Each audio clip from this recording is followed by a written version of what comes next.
केवल जल चाहता है। सच्ची इच्छा का भजन बहुत शीघ्र हृदय को निर्मल कर देता है। विश्वास कर लो, 15 मिनट का भजन 24 घंटे के भजन से बढ़कर हो जाएगा। एक बार सदगुरुदेव भगवान ने भी कहा था कि प्रयासरत भजन अभ्यासी जब प्रेम रस भजन को प्राप्त होता है तो 5 मिनट में उसका इतना भजन हो जाता है, वो रोम रोम पुलकित, सामने युगल सरकार और निज मंत्र चल रहा। 5 मिनट ऐसी स्थिति, 24 घंटे का भजन। यहां कह रहे 15 मिनट का भजन सच्चाई से बिल्कुल डूब कर जुड़ करके, तो 24 घंटे का बाहरी अभ्यास उसके बराबर नहीं होगा। भजन की सच्चाई हो रही है तो इसकी पहचान है भजन करने वाले की उन्नति।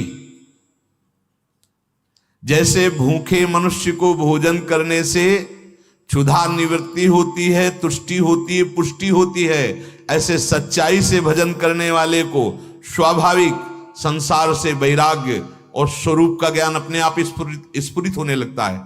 नहीं, मैं शरीर नहीं हूं, ये सब मांगे मन इंद्रिय प्राणों की, शरीर की नहीं, वो अपने आप स्फुरित होने लगता है और प्रियालाल के चरणों में प्रेम अपने आप होने लगता है।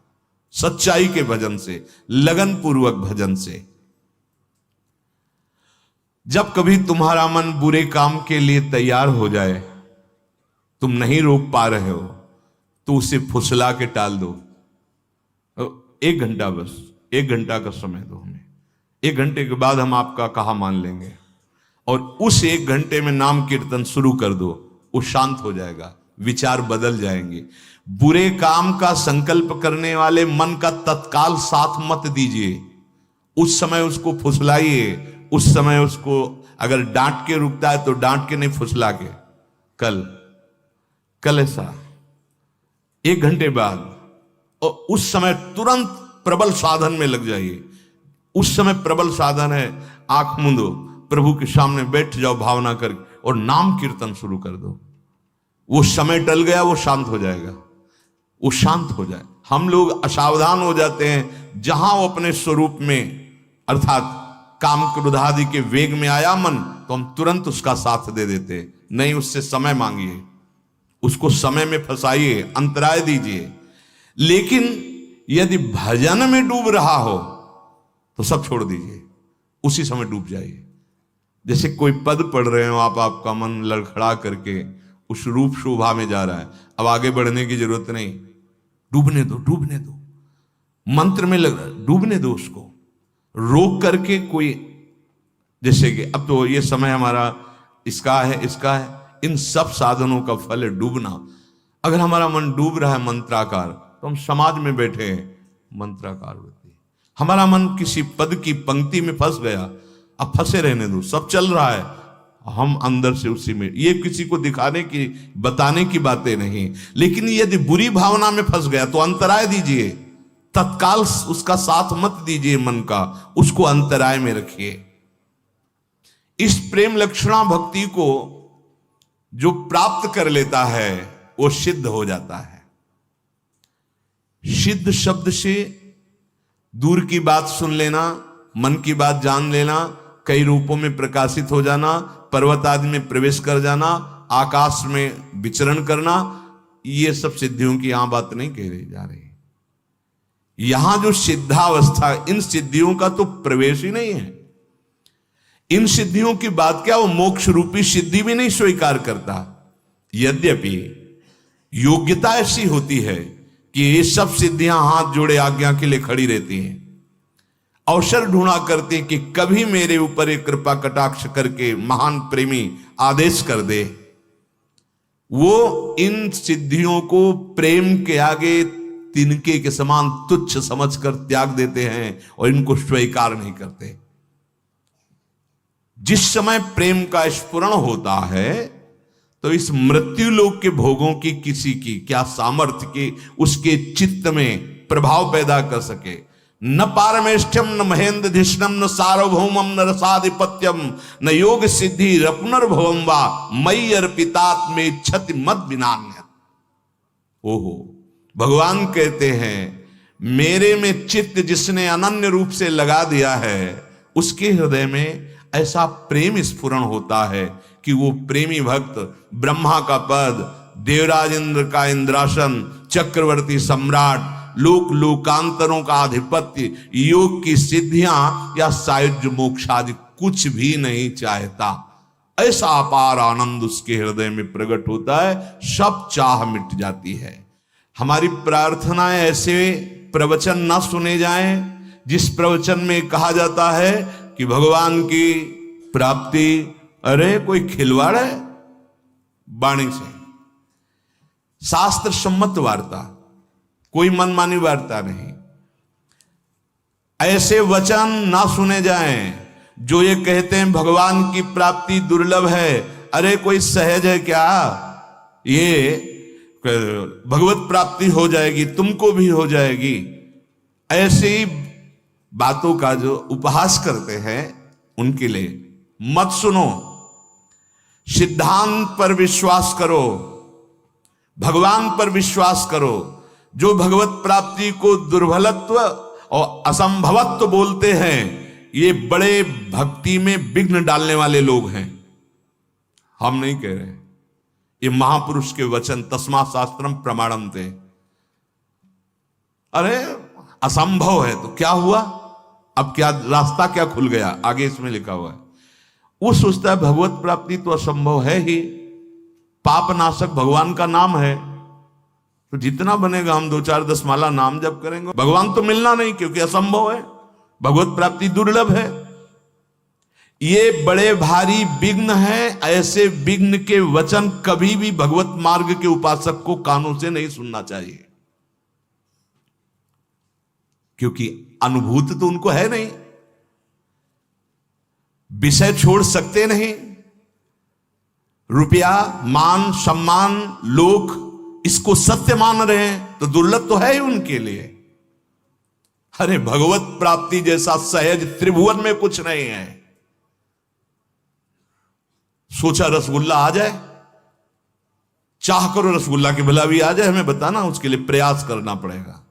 और सच्ची कहता हूं हृदय से रो के अगर चाह कर दो तो अभी दर्शन मिल जाए, अभी बस अन्य चाहे हट जाएं, इसी के लिए तो प्रयासरत है, इसी के लिए तो अनन्य चिंतन की नाना प्रकार की जो साधन संपत्ति फेंकी जा रही है। लो, कथा, वार्ता, सत्संग, सेवा, नाम जप, नाम कीर्तन, मंत्र चिंतन, इन किन प्रकारेण अभ्यास के द्वारा चित्त वृत्ति केवल प्रभु में लगा दो। वो श्री कृष्ण को तुम्हारा मन चाहिए, वो कह रहे हैं मन मना भव मद भक्तो माद्याधि माम नमस्कुरु। भाई यदि हमारी बात समझ में आ रही हो तो इस मन से प्रभु का चिंतन, प्रभु का नाम, प्रभु का रूप, इससे बड़ा कोई डोनेशन नहीं। सबके उदर भरण पोषण के लिए विश्वंभर भगवान, सब जहां तुम्हारी दृष्टि भी नहीं पहुंच रही वहां भी भोजन पहुंच रहा है, वहां भी उनके प्राणों का पोषण हो रहा है। हां, कर्म के अनुसार, कर्म के अनुसार, लेकिन सबका जीवन भरण पोषण भगवान कर रहा है, इसीलिए उनका नाम विश्वंभर है। वो तुमसे अन्न नहीं मांग रहे, वो तुमसे धन नहीं मांग रहे, वो कह रहे हैं मय्येव मनाधत्स्व मयि बुद्धिम निवेश है।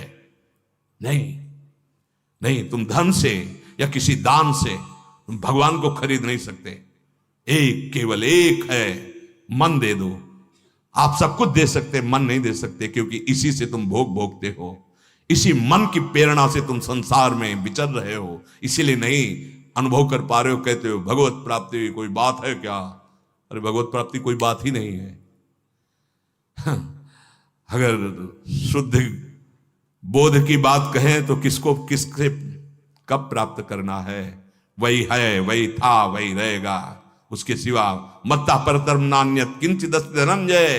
तू भटक गया, अपने को भूल गया, बस वो भूल सुधार ले, स्मृति लब्ध्वा, तू भगवत प्राप्त ही है, अनुभव में आ जाएगा। तू वही है, ब्रह्मविद ब्रह्म ही भवति, जानत तुम्हें तुम्हें हो जाए। न किंचित वांछति, प्रेम लक्षणा भक्ति, प्रवचन नहीं, प्रेम लक्षणा भक्ति। यत् प्राप्य न किंचित वांछति, भगवान से भी नहीं, मंगव्यो भलो न बाप सो, जो प्रभु राखे टेक। क्या मांगना, किसका अभाव, किस वस्तु व्यक्ति स्थान का अभाव। जब विराट जिसके एक एक रोमकूप में अनंत ब्रह्मांड वास करते हो मेरा, तो किस व्यक्ति की सहयोग की आवश्यकता। और जो एक चींटी के भी हृदय में खूब आराम से सो रहा है, इतना सूक्ष्म, फिर किसकी हमें सहायता की जरूरत है। विश्वंभर स्वयं संकल्प से अनंत ब्रह्मांडों का सृजन करने वाला मेरा यार है, मेरा यार है। यार को समझा नहीं, अपने प्यार को समझा नहीं। कहावे मोर दासा करे तुच्छ नरन के आशा, तो कहो कहां रहा विश्वासा। केवल प्रवचन नहीं, जीवन होना चाहिए। जीवन, अगर जीवन नहीं, स्थिति नहीं, भूमिका नहीं है, तो उपहास के योग्य है। वो उपहास का योग्य है। बिन विवेक वैराग्य भक्ति बिन सत्य नय को मानो, भगवत विमुख कपट चतुराई सो पाखंडे जानो। आंतरिक वृत्ति को भगवान में लगाने के लिए मानव देह मिला है, मनोरंजन के लिए नहीं मिला है। धर्मयुक्त विषयों का सेवन करते हुए वैराग्य पथ के पथिक बनते हुए आंतरिक और श्री कृष्ण की प्राप्ति कर लो मानव देह, केवल इसके लिए। तो यत् प्राप्य न किंचित वांछति, जिसकी प्राप्ति के बाद कुछ प्राप्त करना बाकी नहीं रह जाता। हम कहते हैं हम श्री कृष्ण दास हैं। गुलामी मन की, गुलामी धन की, गुलामी मान की, प्रतिष्ठा की, इस देह की, कहलाते हैं श्री कृष्ण दास। हम भगवत दास कहलाते हैं।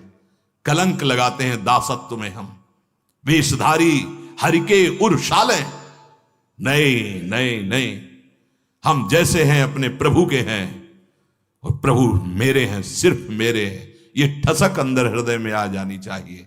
तो न किंचित वांछित, क्यों मांगे? तुम अल्पज्ञ हो क्या? तुम्हें पता नहीं है?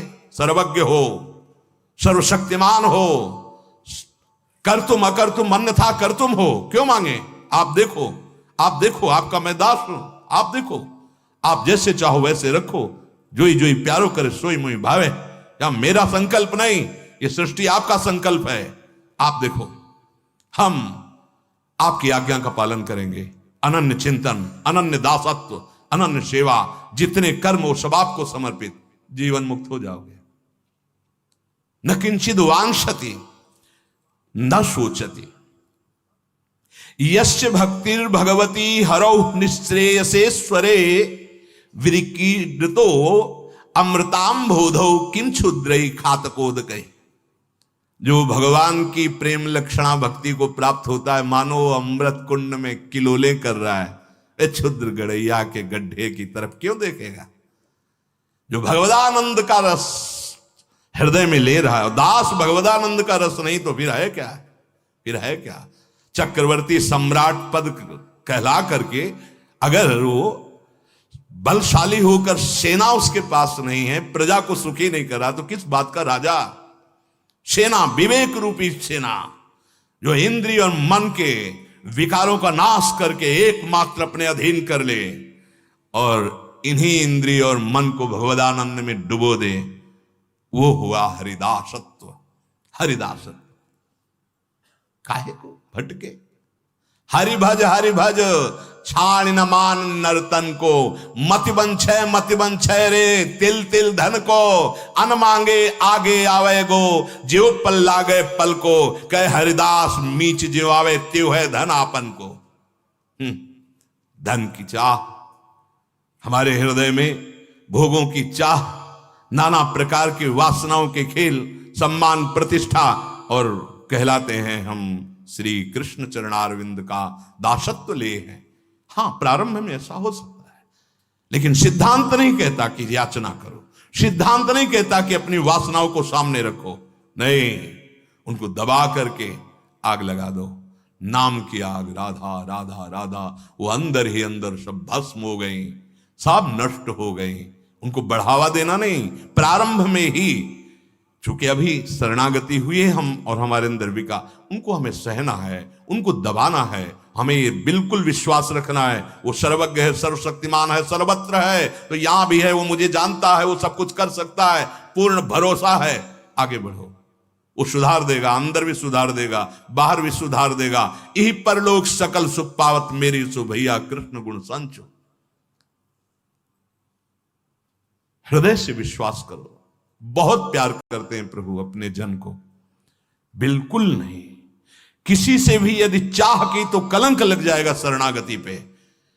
हमारा भजन इसी बात का है कि हम पड़े हैं तो आपके सहारे हैं, हम चल रहे हैं तो आपके दिए हुए बल से चल रहे हैं। हमें और किसी का बल और किसी से चाह की पूर्ति नहीं चाहिए। अगर चाह भी होती है तो आपके सामने पेश है, बस केवल आप चाहो पूर्ण करो या नष्ट करो, छूट है प्रभु। अन्न से चाह नहीं, अन्न से चाह। सच्चाई से यदि आप कोई भी सेवा करते हैं तो आपको मांगना नहीं पड़ेगा। शब्द लिख लीजिए, मांगना नहीं पड़ेगा। वो सर्वज्ञ सर्वशक्तिमान तुम्हारे मन में बैठा देख रहा है। ये हम कहें कि सेवा के लिए हमें अर्थ मांगना पड़ेगा, सेवा ही नहीं हो रही। अगर सेवा कर रहे हो तो सेव्य सब देख रहा है, आगे से आगे व्यवस्था ना हो तो मुझे बताओ, आज तक बताओ, आप मांग नहीं रहे तो कौन सी सेवा रुकी है, कौन सा आपको समस्या आ गई? अगर मांग के करना चाहते हो तो सेवा फिर अन्य आश्रय बन जाए तो हमारी सेवा में कलंक लग जाएगा। कुछ नहीं तो हमारे आंसू है ना, हम रो रो कर तुलसी दल और एक चुल्लू जल भर करके उसमें दोने पे रख देंगे और जल में भावना करेंगे 56 भोग की, लो प्रभु। श्रृंगार में भावना करेंगे, तुलसी जी चरणों में चढ़ा दी, संपूर्ण श्रृंगार हो गया और जल आपके सामने, प्रभु मुझ अकिंचन के पास आप ही कहो, दूसरा कोई। और अश्रु चल रहे, हो गया, इससे बड़ा कोई पूजन नहीं, इससे बड़ा कोई श्रृंगार नहीं। हम अपने आराध्य देव की सिवा अन्य नहीं। ना किंचित वांछति, ये बैठा लो हृदय में यदि आगे बढ़ना है। कदम कदम पे जीवन में अनुभव किया, कदम कदम पे व्यवस्था उनकी, कदम कदम पे। अरे कर तुम अकर तुम अन्यथा कर तुम सर्व सामर्थ्यशाली। श्री जी साथ चल रहे हैं तो फिर दुर्लभ क्या? हम लोग विश्वास में डगमगा जाते हैं। बट विश्वास अचल निज धर्मा। अरे वो जान रहा है, तुम जो सोच रहे हो वो सुन रहा है, बोलने की मुझसे जरूरत नहीं है। वो सर्वशक्तिमान है, वो जैसा करेगा परम मंगल करेगा। ना किंचित वांछति, नहीं, चाह नहीं होनी चाहिए। चाह अगर है किसी से भी तो ये हमारी शरणागति में कलंक लग जाएगा। जो इस प्रेम लक्षणा भक्ति को प्राप्त करना चाहते हैं, इस बात को समझ लें। कैसी भी परिस्थिति हो, किसी के सामने पेश मत करो। वो जान रहा है, वो जब करेगा तो नाच पड़ोगे, रो पड़ोगे कि कितनी हमारी बात देखते हो, कितना हमें प्यार करते हो प्रभु। और दूसरा करेगा, तब आप जब आप याचना करेंगे और फिर वो दूसरा करेगा तो बदल जाएगा, आश्रय बदल जाएगा। यत् प्राप्य न किंचित वांछति और ना सोचती। भक्त जब न मोक्ष की चाह करता है तो भोगों की बात क्या। सच्ची मानिए, जब हृदय ऐसी शांति को प्राप्त हो जाता है, ऐसे आनंद को प्राप्त हो जाता है, ये सारे वैभव उसके आसपास हाथ जुड़े खड़े रहते हैं। जब वैभव पति उसके हो गए, मायापति उसके हो गए, अनंत शक्तियों के स्वामी उसके हो गए, तो उसको क्या जरूरत है। सच्ची उसके अंदर कोई चाह नहीं रह जाती। स्थिति आती है, कोई चाह नहीं रह जाती। भोगों के नाश में या किसी के बिछुड़ जाने पे या सर्वस्व के विरोध पर ना सोच, उसके अंदर शोक नहीं होता। जैसे बहुत लोग सपोर्ट कर रहे हैं तो आप राजी हैं, और बहुत लोग विरोध करने लगे तो आपकी भक्ति लोगों के अनुसार चल रही क्या? आपकी भक्ति लोगों के अनुसार चल रही कि सपोर्ट कर रहे हैं तो हमारी भक्ति ठीक है, और वो कल सपोर्ट ना करें, वो प्रशंसा ना करें, निंदा करने लगे तो तुम्हारी भक्ति टूट जाएगी, लड़खड़ा जाएगी। नहीं, ये एकांतिक भक्ति दृढ़ होनी चाहिए। कोई सपोर्ट करे या कोई निंदा करे, हमारे उससे कोई फर्क नहीं पड़ता। हमने अपने हृदय से गुरु प्रताप से प्रभु से प्यार किया है, वो भी हमें प्यार न करे तो भी कोई चलेगा। वो भी हमें प्यार न करे तो भी हम उन्हीं को प्यार करेंगे। चूकना नहीं। वो तुम तो जो प्रेम का किनका पाए हो, उनकी नजर से पाए हो, वो प्रेम समुद्र है, ऐसा नहीं हो सकता।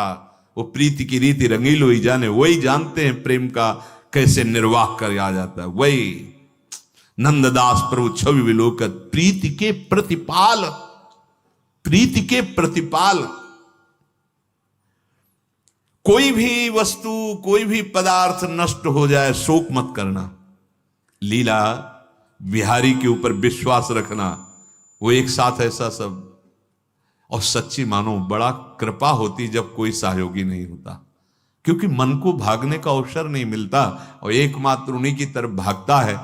बड़ी कृपा करते हैं प्रभु, आसपास से घेर देते और एक मार्ग, एक झीना सा मार्ग देते हैं। हरि शरणम, चलो इस मार्ग में चलो।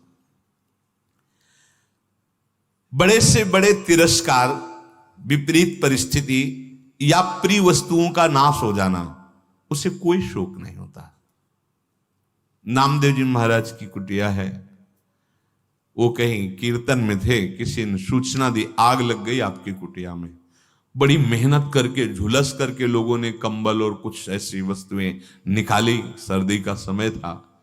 श्री नामदेव जी महाराज जब आए तो देखा भीषण लपटे कुटिया में उठ रही, बड़े आनंदित हो गए। प्रभु कितने कृपाल हो, इस रूप में आप आए हो। बोले देखो बड़ी मेहनत करके कंबल बचाया। बोले लाओ लाओ, और झोंक दिया कंबल। जो जो सामग्री बचाई थी अरे प्रभु आए हैं, पाले पाओ प्रभु पाओ। वो लोगों ने कहा इतनी मेहनत करके निकाला, और सब नाराज अंदर से, मतलब असंतुष्टता हुई कि इतना झुलस करके निकाला, वो सामग्री सब उसी में फेंक दिया। ठीक है, अब शाम तक सब जल गई और 2-3 घंटे 4 घंटे में, सर्दी का समय था, राख शीतल, हल्का सा थोड़ा सा तो वही राख फैला के उसी में लेट गए। बड़ी कृपा प्रभु आपकी, बड़ी कृपा, एक शब्द नहीं और निकला, बड़ी कृपा। हाँ, प्रभु ने रुक्मिणी जी से कहा कि अब हमको रजाई अच्छी नहीं लग रही, क्योंकि नामदेव जी को अभी थोड़ा नीचे से गर्मी महसूस हो रही थी तो नींद आ गई, अब तो वो भी ठंडा होने जा रहा है। नहीं नहीं चलो। बोले चलो प्रभु आप आदेश करो, कौन से भुवन की रचना कर दें। रुक्मिणी जी महालक्ष्मी है, महामाया, एक संकल्प से अनंत ब्रह्मांड बनाने की सामर्थ्य रखती है, भगवान की शक्ति है, भगवान का सामर्थ्य है वो। हाँ प्रभु बोलो कौन से लोक की रचना। बोले लोक की रचना नहीं, कुटिया की रचना करनी, और वो भी पूरे विश्व से सुगंधित तृण लाए जाए, सुगंधित चंदन की लकड़ी, ऐसे ऐसे पत्ते जिनमें सौरभ हो, तेजस्वी हो और कभी नष्ट ना हो। बोले प्रभु ये तो गरुण जी को सेवा दी जाए। गरुण जी उनके लिए तो वो तो मन से भी अधिक वेगशाली, वायु से वेगशाली मन है, और मन से भी वेगशाली कई गुना गरुण जी है। देर न लगी आगे, रुक्मिणी जी ठाकुर जी पार्षद, ऐसी सुंदर कुटिया, पर्ण कुटी, सौरभ ही सौरभ, आनंद ही आनंद, और अपना पीतांबर ठाकुर जी नामदेव जी को उड़ा दिया। नामदेव जी तो सोए थे जली हुई राख के ऊपर, और जब जगे तो देखा कोई हर्ष नहीं हुआ। जानते मेरे स्वामी का सब लीला विलास है, पीतांबर बहुत गले से लगा, हम समझ गए। अब गांव के लोग जो वहां से रास्ता था तो निकले तो देखा सौरभ, पूरे गांव के लोग आ गए। अरे नामदेव जी रातों रात इतनी सुंदर कुटिया बनवा ली, हम भी बनवाएंगे। कौन से कारीगर के द्वारा बनवाया, कितनी फीस लगती है। बोले फीस तो कुछ नहीं लेते, फिर अरे तब तो बुलाओ। बोले बुला भी देंगे, पहले ऐसा करो सब सामान घर में पैक करके आग लगा दो। सब सामान घर में रख के, और जो भी ऊपर ओढ़े हो ये सब फेंको और आग लगा दो, और फिर उसी राख पे सो, कुटिया बन जाएगी। किसकी ताकत है ऐसे आग लगा दे। तो ना सोचती, जो भगवान का अनन्य प्रेमी होता है, बड़ी से बड़ी हानि हो जाने पर उसे शोक नहीं होता, क्योंकि पता है मेरे प्रभु की एक भ्रकुट इशारे में अनंत ब्रह्मांडों का सृजन हो गया, ये मेरा घर, ये मेरी वस्तु क्या। कल एक अच्छे उपासक थे, वो कह रहे थे, गृहस्थ धर्म के थे, कि मैं बहुत धर्म पूर्वक और भजन में चलता हूं, पर लगभग मुझे असफलता ही हाथ लगती है, तो ये कब तक चलेगा। निराश नहीं होना, उनको उदाहरण में बता, निराश नहीं होना। तुम धर्म से चल रहे हो, भगवान का भजन कर रहे हो, तुम्हारा मंगल होना है, इसलिए तुम्हारे पाप बड़ी शीघ्रता पूर्वक नष्ट किए जा रहे हैं। लौकिक असफलता कोई असफलता नहीं है। अगर नाम जप चल रहा है, धर्म से चल रहे हो, तो तुम परम सफलता को प्राप्त हो रहे हो। और नाम जप नहीं, धर्म नहीं है, अधर्म पूर्वक चल रहे हो और तुम्हें लौकिक संपत्ति मिलती है, तो कोई सफलता नहीं है। ये भारी विपत्ति का रूप धारण करेगी और सर्वनाश की लीला हो जाएगी। और धर्म से चल रहे हो तो थोड़ी असफलता दिखाई दे रही है, लेकिन एक दिन ऐसे दीपक की तरह जलोगे, लेकिन जलते रहोगे, प्रकाशित होते रहोगे, कुल परंपरावर आनंदित रहोगे और तुम्हारा जीवन पूर्ण होते होते ऐसी भक्ति महारानी कृपा करेंगी, क्योंकि धर्म से चले